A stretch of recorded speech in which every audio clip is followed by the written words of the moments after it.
Hello, good evening, good afternoon, good morning, and welcome. It's Nurse Richard, the Wax Wizard. Thanks for joining me.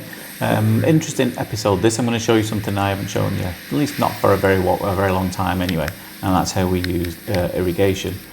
Now, this lady came to see me. She got this deep plug, and it was really deep, really wedged in there.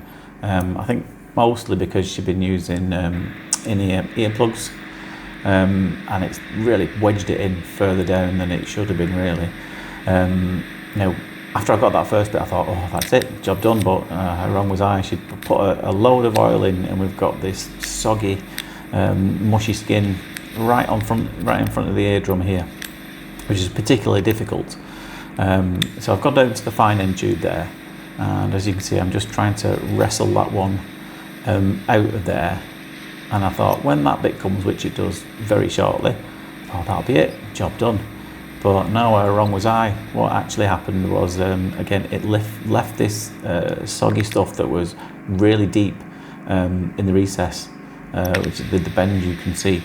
Well, you actually can't see, but it's round the bend to the left-hand side as you're looking at it.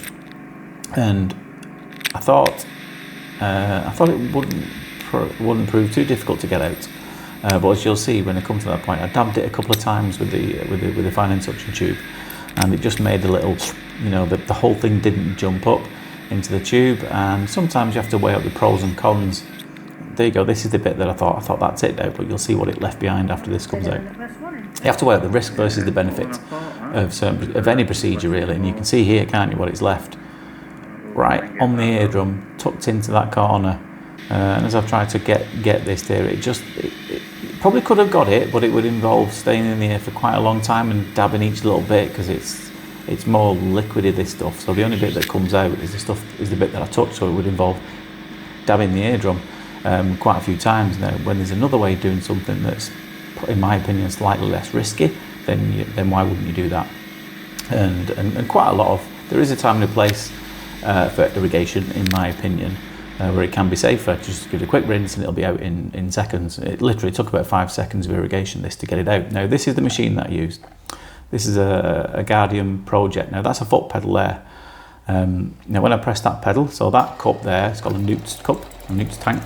The patient holds that underneath their ear. They have like a towel on them or a tissue.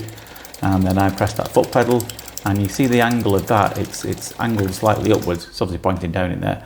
And it hits the roof of the ear canal, goes behind that plug, fills the ear canal up with water and forces it out. Now, what I've just done there, as you can hear, I've turned it up to maximum. I've never used that setting. I just wanted to show you that you can have more powerful, less powerful settings just by increasing the speed that it comes out. And you'll notice it comes out in a pulse. It's like a tap, tap, tap, tap. It's what makes it slightly safer, because there's not one constant stream, therefore not too much pressure on the ear.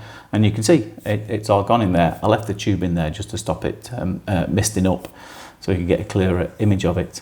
Now, sometimes water in big quantities obviously is not good for the ear, because the ears needs to be naturally acidic. But every now and then, if it just needs a quick rinse to get that stuff out, in my opinion, that's a bit safer than dabbing away there forever with a very sharp medical instrument in someone's ear. So I hope you enjoyed that, found it interesting. But for now, take care of yourselves, and I'll see you later. Bye-bye.